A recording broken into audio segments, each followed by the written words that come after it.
روشن تاریخ اور مالی وسائل کے باوجود مسلمان سمندر کی جھاگ کی طرح بے وزن کیوں؟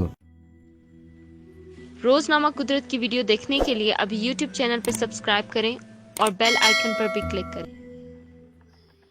دنیا کا کل رقبہ 14,84,29,000 مربع کلومیٹر ہے۔ ایک چوتھائی حصے پر 50 اسلامی ممالک موجود ہے۔ دنیا کی کل آبادی 7 ارب ہے۔ اس میں مسلمانوں کی تعداد 1,70,27,00,000 ہے۔ سوائے عیسائیوں کے کسی اور مذہب کے لوگوں کی تعداد مسلمانوں سے زیادہ نہیں۔ دنیا میں اس وقت اہم ترین بندرگاہیں 40 ہے، جن میں 1/3 یعنی 14 بندرگاہیں مسلم ممالک کی ہے۔ تیل پیدا کرنے والے ممالک کی تعداد 17 ہے، جن میں سے 14 مسلم ممالک ہے۔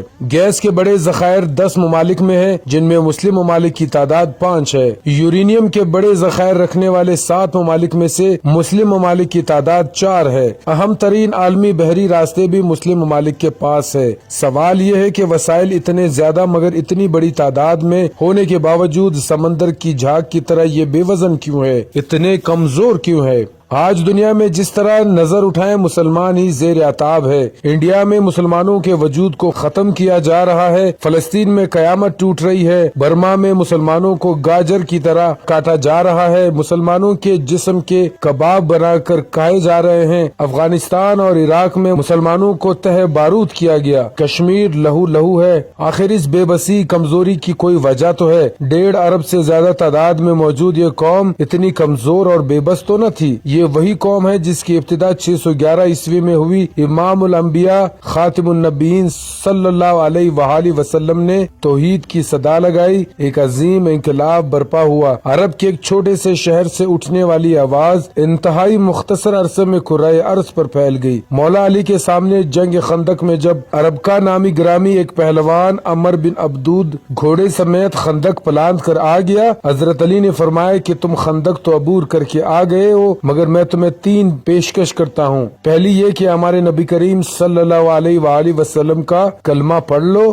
دوسری پیشکش یہ کہ تم اپنی جان بچا کر واپس چلے جاؤ۔ عرب کا نامی گرامی پہلوان اپنے غرور و تکبر میں کہنے لگا کہ میں عرب کا سب سے طاقتور پہلوان ہوں، عرب کی عورتیں ساری زندگی مجھے تانا دیں گی۔ حضرت علی نے فرمایا کہ پھر مقابلے کے لیے تیار ہو جاؤ۔ وہ حیران ہوا کہ مجھے آج تک کسی نے چیلنج نہیں کیا، مقابلہ ہوا تو باطل حق کے سامنے ہار گیا۔ حضرت علی نے اسے موت کے گھاٹ اتار دیا۔ 23 برس میں ایک جماعت تیار ہوئی، ایمانداروں اور متقیوں کی، بہادروں اور مجاہدوں کی۔ یہ جماعت اٹھی، آگے بڑھی تو زمین و آسمان نے عجیب عجیب نظارے دیکھے۔ ناقابل یقین اور ناقابل فراموش واقعات رونما ہوئے۔ کہیں 313 نے مقابلہ کیا 1100 کا، تو کہیں صرف 60 نے مد مقابل 60,000 کو ناخون چنے چبوائے۔ یہ ایمان والوں کا قافلہ باوجود تعداد کم ہونے اور اسلحہ کی کمی کے باوجود فتح پہ فتح حاصل کرتا رہا۔ پھر وہ وقت آیا جب 2 سپر طاقتیں تعداد میں کہیں زیادہ اور ٹیکنالوجی میں کہیں بہتر اپنا زور دکھانے اور اپنی طاقت کا مظاہرہ کرنے میدان میں آئی، لیکن ان کا مقابلہ کون کرے؟ تاریخ گواہ ہے کہ صرف 70 سال میں مسلمانوں نے 1,44,581 مربع کلومیٹر کا علاقہ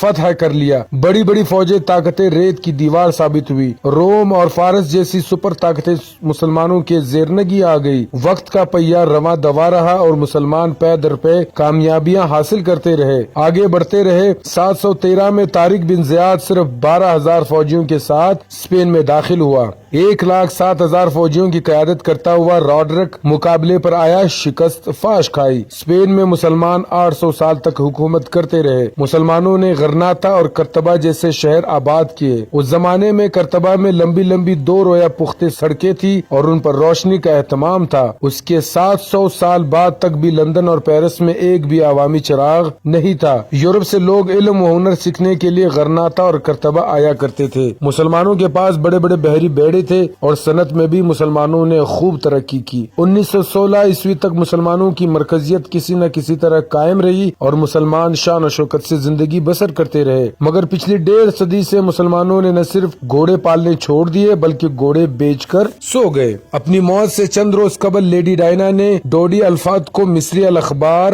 الحرام کے چیف ایڈیٹر محمد حسین ہیکل کی کتاب حضرت عمر فاروق پیش کرتے ہوئے ایک فقرہ کہا تھا، آپ کی تاریخ کتنی روشن ہے، یہ ایک ایسا فقرہ ہے جس کے سحر سے ایک باہمت مسلمان نہیں نکل سکتا۔ لیڈی ڈائنا نے یہ فقرہ اس قوم کی تاریخ کے بارے میں کہا تھا جو آج انڈونیشیا سے لے کر مراکش تک اور اندلس سے لے کے یمن تک عیسائیت، اشتراکیت، اجتماعیت، یہودیت، لادینیت اور مغربی طاغوتی طاقتوں کے جال میں جھکڑی ہوئی ہے۔ مغرب کی یہودی لابی نے جس کے پیٹ میں اسرائیل کا چھرا گھونپا، اہل سعود کا کردار بھی اہل یہود جیسا ہو گیا۔ وہ نبی آخر زمان کے آخری خطبے کا پہلا اور بنیادی نقطہ تک بھول گئے کہ عرب کی سرزمین پر یہود و نصارہ کا وجود نہ ہو، مگر آج وہاں امریکہ کی بے دام غلامی کی شکل ہمیں عملی طور پر نظر آتی ہے۔ خلافت راشدہ کے بعد یہ قوم اپنے آپ کو سنبھالنے میں ناکام رہی۔ جب تک اس قوم کا عروج رہا اس کی تہذیب غالب رہی، علم و ادب اور سائنس کے میدان میں اس کا عروج رہا۔ جنگ عظیم اول کے بعد اس قوم نے خلافت کو جڑ سے اکاڑ کر پھینک دیا اور اکتوبر 1918 میں جنرل گورو نے اس قوم کے محسن عظیم صلاح الدین ایوبی کی قبر پر ٹھوکر مارتے ہوئے کہا، لو صلاح الدین، ہم یہاں تک آ گئے اور ہم نے شام بھی فتح کر لیا، تم کب تک سوتے رہو گے؟ مگر اس قوم کی اہمیت سوئی رہی۔ 3 مارچ 1924 کو اس قوم کے حکمران مصطفیٰ کمال نے خلافت کے خاتمے کا اعلان کیا تو اس کا ایک شاعر اقبال تڑپ اٹھا، چاک کر دی ترک نادان نے خلافت کی قبا،